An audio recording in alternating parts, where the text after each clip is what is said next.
Okay, time for some man time.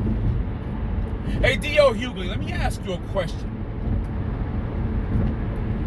Why is DEI so important to the point where it's more important than hard work? Why is Black History Month more important than Black Heritage every day? Why is the study of your ancestors from 400 and 1,000 years ago more important to Black people, to Black children, than finding out who their father is, who their father's father and mother is, who their father's brother and sister is, who their father's uncles and aunts and cousins are?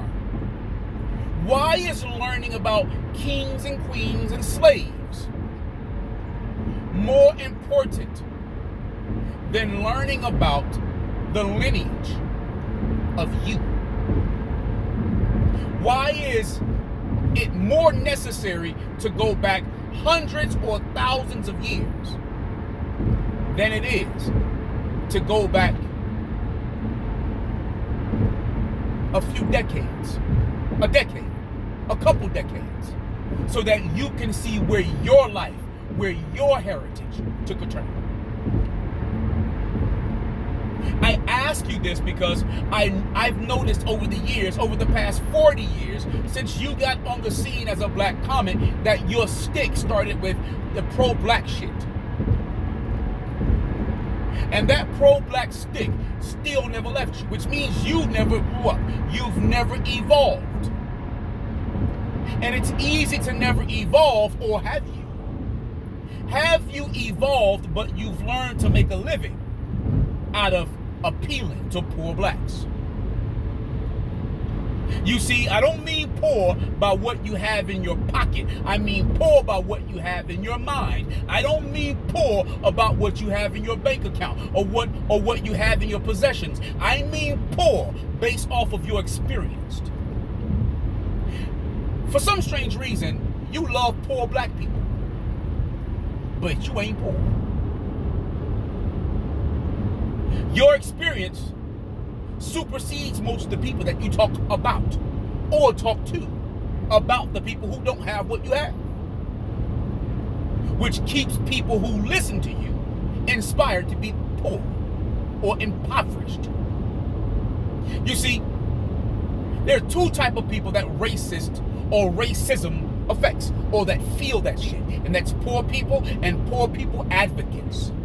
Poor people feel as if they have nothing, yet they enjoy themselves in nothingness, which is wild to me, because I don't know how it's possible to enjoy yourself with nothingness or with nothing. To me, that's insane. It's the equivalent of walking around, talking to yourself, laughing at yourself, playing with yourself, living in a fantasy world all your own. Then we have the poor people advocate, or the poor people's advocates. The advocate is the person who defends the rights of the crazy, insane individuals to remain poor, to have a good time in and with nothing. You know, we're going to fundraise and we're going to get money up and we're going to get resources so that we can build an insane asylum and pad all the walls and give you crayons and refuse to give you all the things that sane people have, to teach you all the things that sane people do and know, because you being in this insane asylum gives us access to more funding. That's called business. That's called the business of helping people talk to themselves, laugh at themselves, play with themselves, and live in a world all their own. In fact, you have to build the insane asylum to fit the visions and the fantasies that they have in their heads, which means you're creating the fantasy world all of their own. And I know that I'm right about this because in order to feel racist rhetoric or feel the racism from people, you have to not have a class. You have to not have had to earn your grade, because that's what class is. And you want to know something else? Poverty and poor-mindedness is not a class. In fact, it is below the lowest class, which means it's off the radar. It's -1 to the very least. Nothing. You know what we call that in religious terms? Living in hell. That's hell. No wonder you Negroes are always screaming and yelling and clawing and gnashing your teeth. Bitter, resentful, always feeling like you're going through something.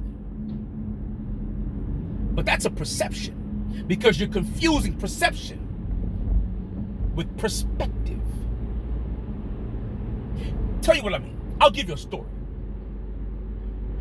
In the story of the good servant, there were 3 servants. One got 5 talents, one got 2 talents, one got 1.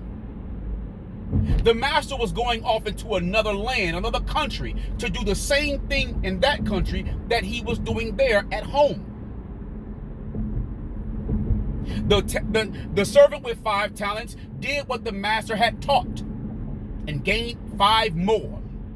The servant with 2 talents did what the master had taught and he gained 2 more. The servant with 1 talent, he buried it.